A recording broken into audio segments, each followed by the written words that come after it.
Hello, everyone, and welcome to the Healing with Excellence podcast with your holistic health expert, Kimberly Miller. I'm here with a special guest today, Miss Renee Fisher. Welcome, Renee. Hi, it's nice to be here.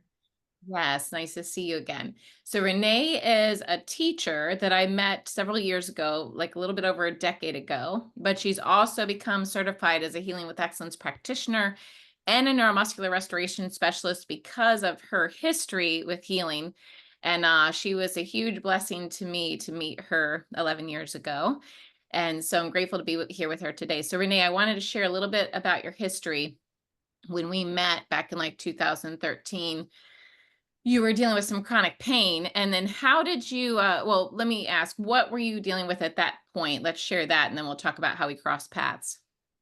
Well, in 2010 I had a surgery to repair a tendon in my foot and ankle.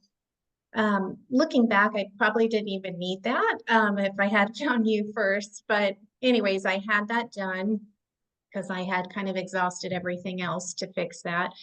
And what should have been like a just a routine surgery with a 6 week heal time, I wasn't healing. I was in really chronic pain. I still couldn't walk. I didn't have the strength that I needed to kind of do the therapy. All of the traditional things weren't working, and I wasn't having blood flow to that area. So it went through 3 years actually of just trying to find solutions. I went to Shands and USF Health is where I had the surgery.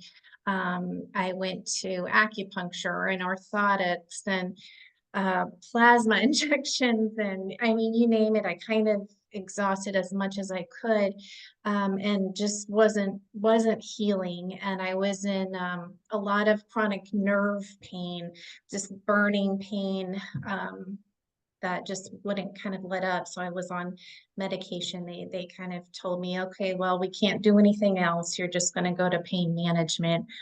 And during that whole time, I also wasn't able to walk properly because I didn't have the strength to walk, or it was very painful. So I was having to use a cane and a walker and crutches, and then that was when I finally found you. And how old were you then? Let's see. I think I was 36 at the time.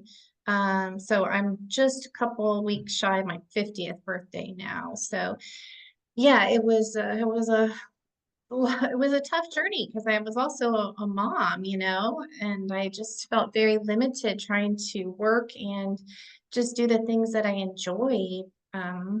Kind of lost a lot of joy through that and a lost of hope during that time until I found you. So I'm so grateful you met. Yeah, so you were me getting like too. this burning leg pain on the left side, right? And low back pain. Yes. And Yes. then you went to multiple rounds of physical therapy Hmm. with some of the best physical therapists in our state. Yes. And I think I remember you had like a special account. Was it with Zappos or something that you would order the shoes, they'd get sent, and then when it did work, you'd send them back because you were hoping the shoes would help your foot or your gait, right? Hey, you have a really good memory. Yes, I was like a VIP Zappos member, just, desperate to find the right shoe. Or when you get to a point where you're just like, I don't know, you felt like you were willing to try anything to find a solution. And honestly, until I met you that very first day when you were like, "Oh, well, we can get through this. We can help heal this." And I just thought, "Oh my gosh, this is somebody that can give me hope," because no one ever even expressed the thought that I could finally get through this. But I also just want to mention that not one of these specialists, doctors, not one of them ever asked me, what are you eating? Or even bothered to look at another, like, they never even checked my back or checked anything that could have been off. They just focused on that foot. Wow. And that was it. So, there was definitely, until I met you, I realized what gaps there were in my care, looking back at all of the appointments and follow-ups that I went through. Well, yeah, and I think you had what happened right before the surgery in 2010. Before you got the foot surgery, how long were you dealing with the pain then, or who had you went to prior to that? Um, I would say probably a year. Now, at that time, if I looked back, I was over exercising, for sure. And I probably was not eating adequate, knowing what I know now. I probably wasn't eating adequate amounts of calories for what I was doing. And so I got a lot of cortisone injections. That was, and then of course the custom orthotics, and none of it was helping because I was continuing to do, not eat enough and still pushing my body, which just, I didn't give it proper time to rest or recover or heal or nutrients to help heal it. So, that's why I said I probably didn't need that surgery to begin with if I would have known the information I know now, especially with your coursework and things. But it does happen for a reason. So I'm so grateful that it did lead me to you to learn all of this now and be able to help other people with this testimony or just the knowledge that I've learned. Yeah, I think when we met, you were facing a possible diagnosis of either complex regional pain syndrome or multiple sclerosis. And I think you were on like approximately 8 gabapentin a day that they basically wrote you off to pain management. So there's nothing we could do, and that you might need to prepare for a wheelchair in the future. Now, is that correct? Or am I memorizing? No, that's exactly correct. I was tested for MS. And so that was a questionable thing. And then, yes, I was sent to pain management and just to kind of get through my work day and then just to sleep. It was like eight, up to 8 gabapentin. So I felt like just very foggy, and it was just really kind of a very depressing time. Yeah, and I remember you were using a knee scooter. And again, Yes. you're beautiful, you were fit, but you didn't feel great because you're going around in your 30s at school as a teacher on this knee scooter. And then, like you said, feeling inadequate almost for your daughter as a mom because you're so used to being so active, right? Yes. Yes.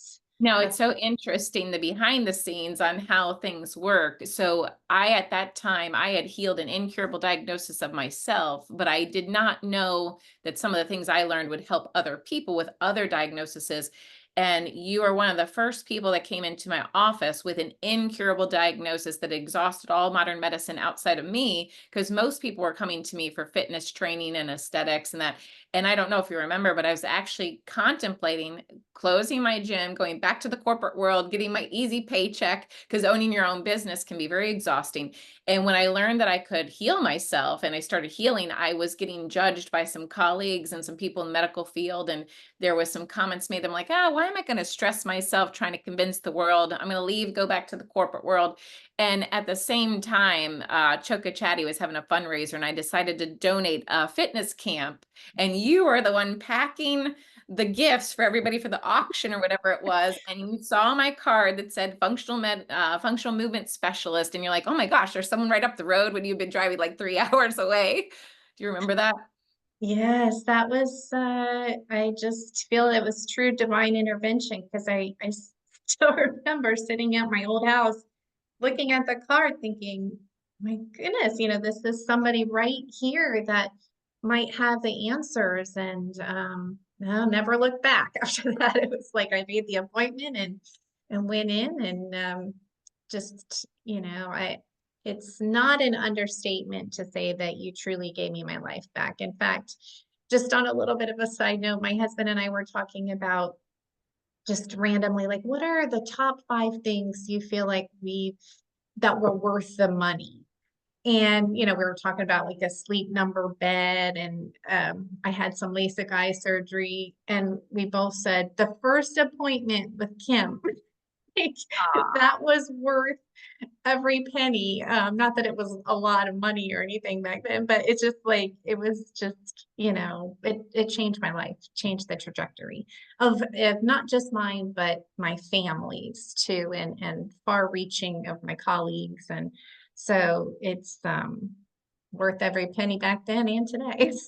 No, I'm so grateful you're able to take that leap. And again, I remember that first meeting, and I didn't want to plant false promises because I had not had your diagnosis in the past to work with professionally. But when I told you and I looked at your history, I'm like, I think we can fix this, because no one, like you said, had looked at your food, had looked at your movement patterns or test the neuromuscular system. And so, and before then, that was even before I understood neuromuscular restoration. It was mostly Egoscue posture therapy and just, regular functional movement specialty, like through physical therapy. But just knowing how the body worked nutritionally was a big deal. And back then, I think you were eating more of a plant-based diet. But, a lot of people don't realize I meet with some vegetarians that I would call junketarians. They don't eat meat, but they eat like Oreos and Doritos and alcohol.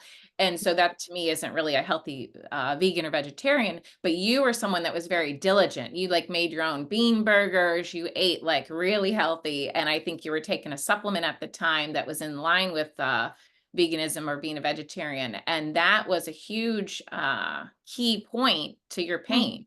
Mm-hmm. I've always been very, what I would say, health conscious. And obviously I've learned a lot what's considered or what was marketed as healthy, at least doesn't work for my body and probably several other people. But so yes, I was during this time post-surgery, leading up to surgery and post-surgery, um, it was very plant-based, lentils, broccoli sprouts. I was sprouting these things, kale, avocado, almonds, all the things that you think are healthy. But they were actually causing me or contributing to a huge piece of the puzzle as far as the pain goes.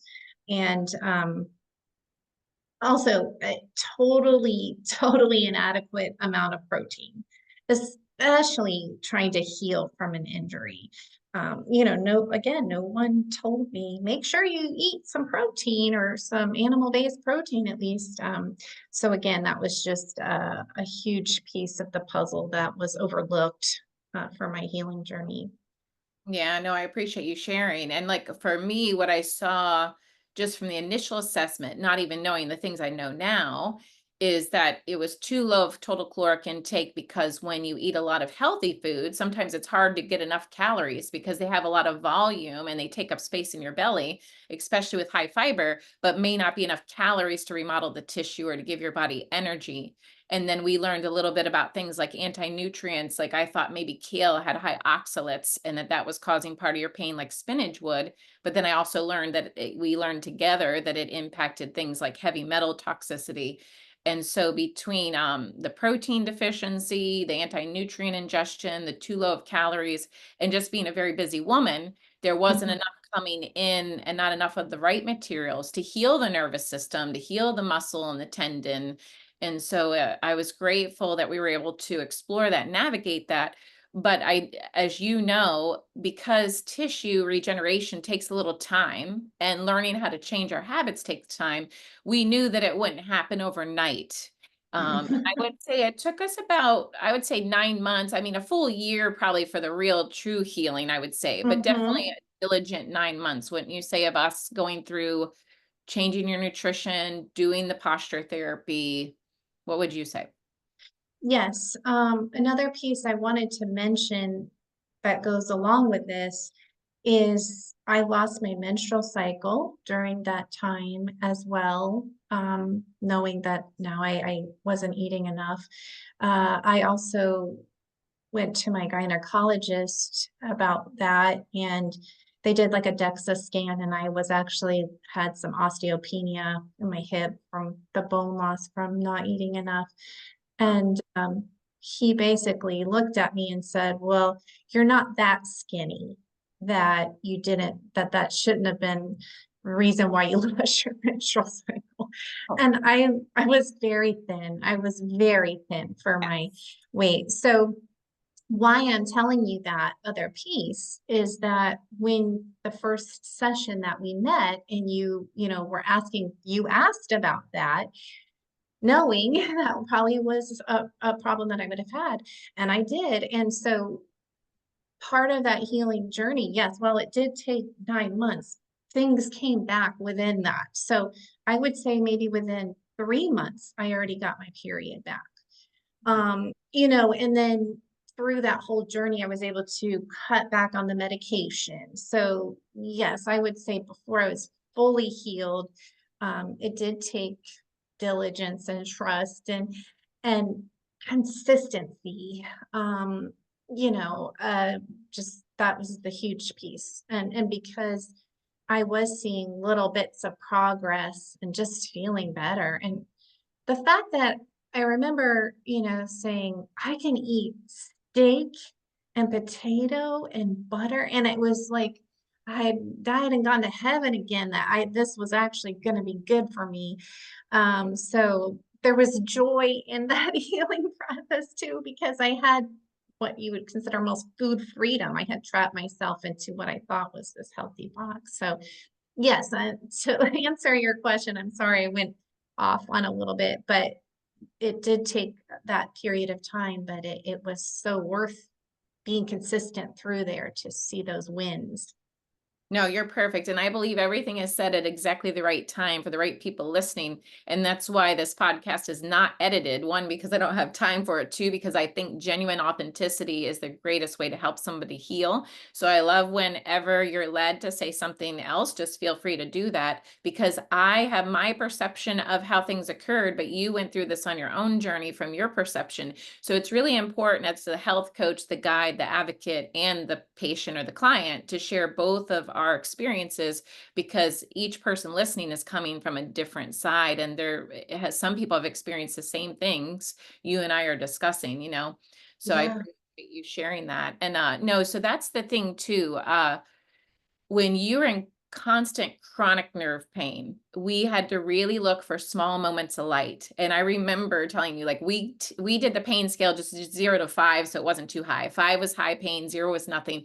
And you would track every day, like when you would have like a 5 pain, when you'd have a 3. So I said, okay, this is what we have to hold on to. If we get more 3s and 5s, we're healing. It just doesn't feel that way yet. Remember that? yes. I Yes. still have my old journals Oh, good. You're because going to need I that for clients. Yeah. yes, yeah, and I look back and go, "Oh my gosh, this is just like it was just I don't even know the right expression of emotion to say other than gratitude to go, wow, look at where I was and then how far I've come and just the appreciation of the little things. Just, I went for a walk this morning and thinking, I can walk. I can walk without pain. And that's a win, after going through all of that. Yeah, and be So almost 50 now with no yeah, gabapentin, like no drugs, and to be walking. And I mean, that's absolutely amazing. And yes. you might not believe it, but to me, you look ageless, like you're timeless. So it's Thank great. you. So you look so vital, and I'm grateful for that. But no, so tracking that was a big deal. And I remember like some things that the more you learn the logic behind healing or the academia, sometimes you can lose your not lose it, but it gets suppressed, the care and the love, because there's so much seriousness. One thing I can say about when we first met, I just knew that if I supported you through the fear, that even if it took, because at that time I had to be a body detective to learn about the lentils and the kale and certain things I hadn't learned yet, and then neuromuscular therapy.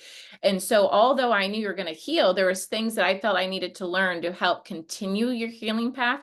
But I honestly think just having belief in you and your body, giving you love, and being available some nights when you had the really rough nights, because I can still remember that 2 a.m. night where you had been healing and you started feeling better, but then you had this really bad flare at night, and you messaged me and you're like, Kim, like you feel, you became a different person. You got very angry because scared that it's really not going away. And I can Yeah. remember talking with you about like, okay, we can't give the pain life. We have to breathe through, like, this too shall pass. Because if we give it too much energy, we're going to increase the tension on the nervous system, increase the cortisol, and then it delays our healing again. But it's really difficult for someone to have like grace, gratitude, and patience in the middle of extreme pain, especially with a flare up in the nervous system, right? So I Mhm. feel like I tell people all the time, even though I'm stretched a little thin, if you can reach out to me, don't think you're bothering me. I might not be able to answer instantly, but in the beginning stages, I feel the greatest part of healing is helping to be there for somebody too, and making them feel like, okay, there's competent answers. There's someone listening to them. I'm sure you felt with multiple professionals that sometimes they were barely listening. Yeah. What? Yeah, exactly. I almost felt like they were frustrated with me, a lot of times, like they're just like, well, we've done everything we know to do. Multiple ones said that. One said, just brace yourself, you're not going to walk again. Um, and then just kind of wrote me off to the pain management. So yeah, I definitely didn't feel heard.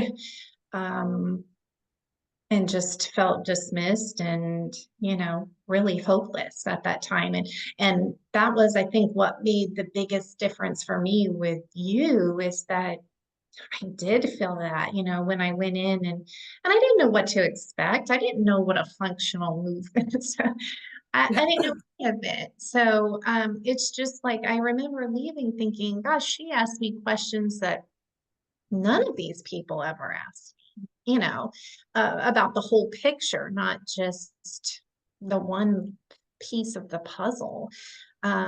So definitely, I'm grateful for the medical model when it comes to like trauma and stuff, but when it comes to healing, or just health care, I guess, instead of sick care, I don't know. I think it's all kind of broken a bit, but it's just my personal experience, and I'm sure many others, hasn't been great when it comes to healing the whole body. And I think that was the other piece of it that everybody's missing, is the mind piece too, which is probably just as powerful as the food and everything else when I look back, because my journey from that time, even though I healed, sometimes I'll have setbacks, and I think, okay, so I have to stop and go, all right, so what's going on in my life? Sometimes I have to call Kim and she says, what's going on? You got something going on with somebody else or whatever. So it's just like a pause and a reflection of, why am I getting this flare up? And really being aware of your thoughts, your food, your stress, all of it. But then also having the hope, like, oh, okay, I know what's going on. I know what's causing this, and I know how to get out of this. And that is just priceless now, to know that information or have lived that experience and be on the other side of it. No, I so agree with you. And that's when you were saying, like, and now it's funny. Some people like when they meet with me and they get their period back. Other people hate it because it's inconvenient. But I tell them it's actually a sign. And that's the thing, is everything in our body is communicating with us to let us know if something is off. And that's one thing. If somebody's getting like gallbladder pain, if their menstrual cycle is off, if they're having issues with libido, those are all signs that the body's metabolism is slowing down, that the vitality is getting lower. And the way we know if someone's healing, even if healing isn't linear and all the symptoms aren't gone immediately, is as those symptoms start to go away, we know the body is starting to heal itself and get back to homeostasis. So I'm grateful that you always looked at those little moments of light through the process. And I should say, like, not always. We're not always perfect. We're looking at the light, and we just have to be redirected. And again, it's like what you said, we just have to be good body detectives. But as we learn where to look, it makes it easier. Like, a lot of us just didn't know where to look. And then once somebody guides you on what areas could be triggering the pain or triggering the symptom, then, like you said, you're empowered to take control over it, you know? Yes, that's a perfect word, empowered. And you don't have to. I find that I don't live in fear where I once did, and that's been a trickle down effect to my family too, because not just, okay, so the experience of you healing me, but then in addition to that, the coursework that I've done with you to learn even more, how to help myself get out of pain. And my family and I talk about this all the time, like, oh, you have this, you know, horrible pain behind your knee. Well, then let's check this or check. And it's like, gosh, I would have been afraid. I'd have to go to the orthopedic person or whatever. And knowing this is just, it's life changing, just knowing how to understand the body and the chain of the body and how everything is interconnected. It really alleviates so much fear, that I feel like, and I'm sad to feel that so many people must have on a daily basis with aches and pains and symptoms. And it's like, oh man, just to get that knowledge out there that people can see hope, that there's another way. Yeah, we've even talked about that with blood work. I mean, think about when the blood Mm, work's 1 point off and it's in red and it makes people feel scared, or somebody that's leading them medically leads them fear-based, like, oh, you have to get on the statin.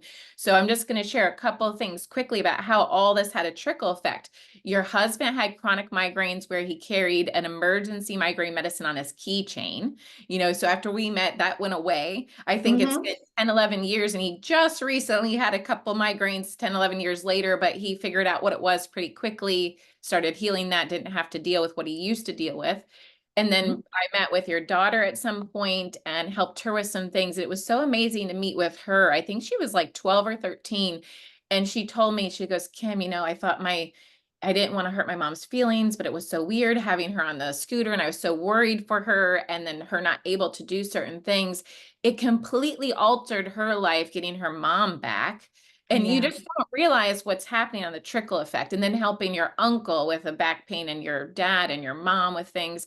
And I remember when you and your daughter went to a physician, she had perfect blood work and they were trying to proactively put her on a statin to prevent high cholesterol and try to give her a few vaccines in this visit that weren't warranted. And because of your knowledge at that point, you were strong enough to say no. And then we reached out, we talked about it. But prior to us meeting, a lot of us want to please the doctor, and the doctor's always right. Can you imagine if they put your beautiful, healthy weight daughter with perfect blood work on a statin back then and as a teen? No, I can't. I just cringe at the whole thought of that. And it actually makes me furious to feel like we're doing that to children, because how many parents are not aware and, like you just said, are just follow what the doctor is saying. So yes, you're right. It has had a profound effect on so many in my life, and I'm grateful to have had that knowledge and the wisdom, and like you said, to be willing to stand up to go against the grain or what they're pushing. Mhm. um so Yeah, no, and for, like you said, with mental health, when you're given this misinformation or only given the option of taking meds, and that it's just, and you're told there's no cure, it's going to keep declining. I mean, think of how many people that leads to suicide or an early death mhm. or chronic depression where they just shut down. And it really could have been two or three, simple answers. And, just to, make sure I expand upon that, it might not feel simple at first because it took us time, work, energy, lifestyle change. But honestly, to dedicate a year of your life to reverse the previous 4 or 5 years, maybe even the previous 10 years of buildup, and then to have that empowerment for the next 1 to 6 decades, depending on how long we're here, it's worth that time and energy investment. Kind of Yeah. like someone that's going to school to get a degree. We invest into our degree, we invest into our diploma. Why not invest into that little bit of time into learning our body? And then nobody can ever take that away from you. Right, right. And like I said, it's priceless to have that, to have gone through this and come out on the other side knowing what I know now. And just, you know, not living in fear anymore. Physically, mentally, spiritually, all of that has, it's just been a gift to, have been able to overcome all of that and have this knowledge now. So I'm so grateful. Yeah, and just think of how it's gonna impact your new I'll tell you in the future, all these new things coming up, your new job, all these new things, it's gonna really have a positive thing. I don't wanna release that you'll be doing more things in the future. And we'll keep them That's on the break. the But as a whole, there's a couple of things I wanna just recap. So we did an assessment of your history, we looked at your blood work, we looked at all the scans and stuff from the universities, and then we did the neuromuscular assessment, like the posture assessment, and then we worked through the dietary stuff. So over like a 9-month period, we just supported each other through your exercise program, your diet, Mhm. how you were thinking, and through the fear. And then everything started to dissipate, and you basically healed everything. But what people don't realize, or I didn't always realize back in the day, is that our body's a moving target, and life is ever changing. Stress doesn't stop. We each kind of have like a predisposition as to how our body will express stress. So, like when I healed from chronic Epstein-Barr virus, yes, I got everything back to homeostasis. But if for some reason I start living off track again, like getting mentally stressed, drinking too much coffee, or not eating enough food or enough protein, I'm going to get my symptoms back because the body's telling me, hey, you're off. Just like I could have a perfect car, a vehicle that runs well, but if for some reason it has no fluid in it, the radiator is going to overheat. But it doesn't mean that car is bad. I just need to make sure it has fluid. So recently you had a little flare after some Mhm. stressors. And again, this is probably your first flare in several years that had you a little bit concerned. But Yeah. we went through, we assessed everything, and now you're getting it back under control again. And then you told me like some days your pain gets to level 3, but it's never like years ago where it's constant nerve pain and that you feel hopeless. You're not getting the $3,000 shoes off of Zappos. So what Yeah. do you feel like when you had this recent flare compared to like 11 years ago? What was different now compared to then? Um, well, I didn't go into any kind of panic mode. I did a lot of reflection. I mentioned to you earlier too, but I still do journaling. So once I started noticing this, I started to journal like, okay, what am I eating? What are my thoughts? You know, and I definitely noticed a pattern of stress. Stress was a huge piece, and I noticed that why I thought I had some muscle imbalances, and I had my husband test me, and everything was on, and it just made me go, okay, well, this is definitely stress related, and I could totally correlate it, the pain that I had in my body. And then just, of course, like I said, reflecting on what I was eating, and thinking that I was not eating adequately for my thoughts, the stress that I was dealing with, and also, being as active as I am. So it was just a combination of the food, the nutrition, or the food, nutrition, the activity, and the thoughts, and reducing the stressors. So just kind of getting that all back in alignment. And again, it takes time. I built myself up to that. It took a couple months looking back of what was happening in my life, and how I'm coping with things. So it's going to take a little bit of time to get back out of it, but I'm seeing better days, through that. So I think that's just really important mindset to keep in the back of your head, that yes, it's, even though you heal or things are going well, it's can just be normal to have a little bit of a backslide, or life's not perfect. And when you accept that, and then just say, okay, let me look and see, okay, now what do I do to get back on track and just move towards that target again. um, so that's kind of where I'm at right now. That's awesome. And not to say we want to feel any pain, but because we are human and we are being exposed to various toxicities in our environment, it's going to trigger something from time to time. I explained to someone yesterday, let's say we get everything working. Let's say, again, I'm going to use a vehicle analogy because people love these car analogies. But let's say I get my car aligned, everything's great, but all of a sudden I hit a pothole out here on the road. It's going to knock it right out of alignment. It doesn't matter that I got alignment last week. If I hit that pothole, I'm going to have to maybe get an alignment again.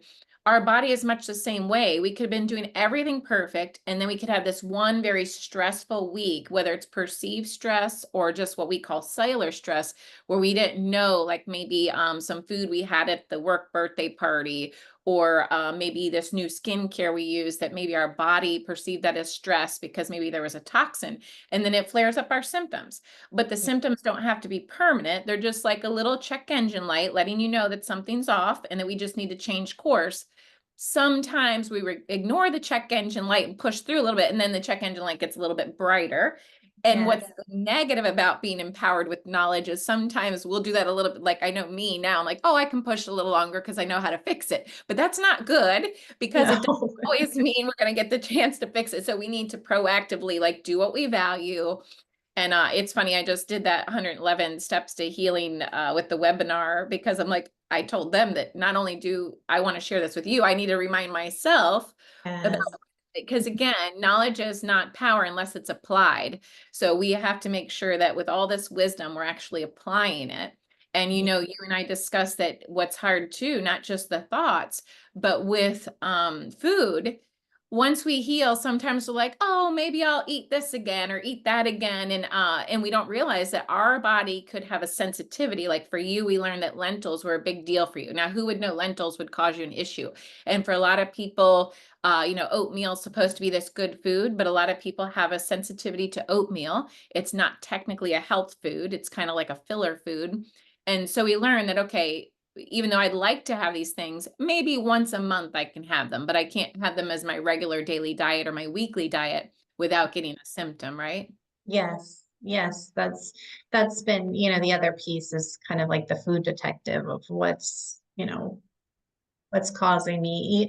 And being okay with letting go of the things that don't serve me, even though I hold on to that because I'm like, oh, I really love that. We've had this talk about almond butter, but in the big picture, well, do I love pain or do I love feeling better, and having energy and it's just, being creative, finding other solutions for that are going to heal your body and give you the nutrients that you need without taking away from you. So, Yeah, yeah. It's not easy. And because we have access to all foods now and the convenience of the grocery store and so much contradicting information as to what's good, what's not good.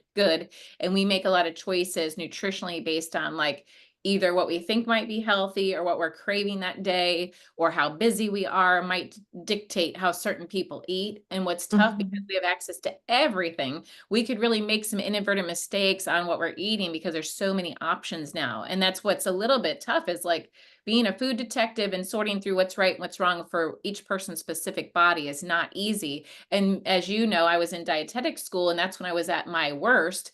And we're not being taught conventionally with academia actually all these little finite things. And some of the things that a traditional dietitian's being taught is actually purchased by the food industry, like, oh, drink Ensure and Boost or high fiber bread or Splenda. And so we're not really getting authentic education, and many dietitians are suffering. So for me, studying more cell biology was where we got most of the real answers. And it's funny though, it can sound like it has to be, I guess, over our head. Some people have been fearful to take the courses, and you might even felt this way, that they thought it was going to be over their head or maybe too scientific, or maybe they're not good enough or smart enough to do it. What did you feel when you actually took like the Healing with Excellence practitioner course for yourself? Did you feel like it made sense to you, or did you feel like it was? Oh, no, it was definitely not over, and I'm not a science person, but it wasn't over, I don't think it'd be over anybody's head. You explain it at the most basic level and it, it was kind of like, because it was so basic, you almost go, what? Like, why is this not understood across the world here? But yeah, just basically knowing that your cells require nutrients, specific nutrients to heal and function. And when you look at it at that view, it's like, oh, well, then everything makes sense. You have to take in the adequate nutrients and the micronutrients and everything just for your body to work and heal properly. No, and when I got my labs, I was like, after looking at the course, I went right to the coursework and was able to kind of look at, wow, what was, what might I be missing here? To just kind of give myself a little bit of a leg up in figuring out, the little gaps where I might be falling short. So definitely, I would highly recommend the coursework to anybody, even like teens. I think it would be valuable. So all ages, and it's definitely not over over anybody's head, I wouldn't think at all. Well, you probably saw in the course you attended, the pre-recorded course, there was a nurse practitioner, a nurse there, that they were devastated that they didn't learn this stuff like the first year Yeah. of medical school, nursing school, and they couldn't believe like nobody's ever taught them how to read the blood work and how it correlates to their lifestyle or what's happening. So you probably heard them make those comments in the course, right? Yes, and I was actually shocked. Like I thought they would know all the ins and outs of, the lab markers and what they mean and what they would be deficient in, that you would think that would be a core piece of their curriculum. Um, Yeah. so yeah, See, there that's were why. several nurses that were upset Yeah, about that. that's why we have you on our team now. You and Donna, you're so good at building curriculum. We're going to work together to make awesome curriculum. So that way it's regular and mainstream out there, you know? Yeah, But no, I really appreciate you taking the time to be here today and just to get the main message out to the general population that for most ailments, there are answers. We just need to mhm, work together as a team. You need a holistic health professional that's going to dig deep to the root cause, not someone that's just going to prescribe you a bunch of supplements and do a bunch of functional medicine testing, but to actually walk you through and help you be a detective to find out what caused it in the first place, help you get right. through it. Like I have a gentleman that just flew in from another state yesterday and he exhausted all conventional medicine. He has a naturopath and he goes, she told me don't worry anything about food. It has nothing to do. I'm like, you need to fire that lady. And I said, because it's basics to cell biology. But again, like she might have a skill set that will help him with pain relief, like, maybe doing cupping or dry needling. So we might put that skill set in there. But if the foundation isn't addressed, as you saw, you could go to 100 appointments. The person will never heal if nobody's Mm-mm. asking these deeper questions. And that's why the average person feels either exhausted or incurable because they've had all these experts and they've done all these things and nothing's working. But sadly, nobody started with the foundation first and then built up from there. Or it was like the wrong protocol at the wrong time, the wrong modality at the wrong time. So, we might use chiropractic massage, neuromuscular therapy, something like that. But if we don't focus on how we're breathing, sleeping, eating, thinking, the rest of that stuff is just going to be like little band-aids, right? Exactly, exactly. And that kind of goes back to the course as well, that, you addressed all of those pieces, the breathing, the mental piece of it, which even though I kind of knew just through going with you, through this journey myself, it was deeper than, what we've had time, at least in the last couple of years, to explore. So that was another great reminder of, how these things affect our overall health. So yeah, I highly recommend the course. It's just, even if you don't ever want to become a practitioner, that doesn't matter. Right. The piece of just learning this for yourself and your family um, is just, like I said, priceless. So No, I'm and so we're grateful. No, and I'm grateful to you too. And we're going to wrap this up soon because Renee and I have a busy day, but I just want to address something with that. When I first started learning this stuff, I literally just took different courses for my own knowledge because, as you guys know, there is a fee to meet with me and it's worth that fee. But if you Mhm. can take the course, it's like equivalent to maybe like 10 sessions. And now you have that base foundation where you know it the rest of your life and you only need me once in a while. Like there's no codependency on me. It's just me filling in the gaps. So when I paid other professionals that had workshops that I was able to take little nuggets from, it saved me so much time and money because now I knew where they were coming from scientifically. But what I did not like about some of the other courses is a lot of them never looked at the whole. It was like, okay, just this therapy works, or just that therapy works, or just take all these supplements. So what I can say I love about the practitioner program, it's looking at the whole. And I tried to take like the best of what I've learned and create like the cliff notes to that. And then if we need to expand on something, we can expand upon that. But no, I agree with you. I feel like this has been my greatest investment ever, is understanding how my body works and how to be empowered. And it has saved our family tons of emotional, mental anguish, Mm. thousands, I mean, probably hundreds of thousands of dollars in money, and definitely saved our life. I would not be alive today if I did not learn what I learned, because the diagnoses I had and the way I was declining, I would not be here today. So to me, it was well worth. And I tell people, like, if it's less than the cost to a funeral, invest in it, because Yeah, a lot of people find the money for a funeral when somebody passes away and then they wish they had did something. And to me, if we're going to find the money for that, let's find the money on how to save our life, or at least improve our quality of life while we're here, because there's no guarantees, but why not live our fullest life while we can, right? yeah, that's perfectly stated. I 100% agree with everything that you said because I don't even want to think about the amount of money that I would have continued to invest probably down the wrong paths. Um, and here I sit today, just much healthier and happier and just especially having the knowledge that I have now, it just is a peace of mind. Well, thank you, Renee, for being willing to share your journey. And I can't wait to see how many people are going to have the same success story with you in the future. I appreciate you helping me to make a difference. Of And course. yeah, everybody My listening, pleasure. yeah, definitely look out for the next Healing with Excellence episode. And Renee, again, have a beautiful day. Thank you so much. Thank you. You too.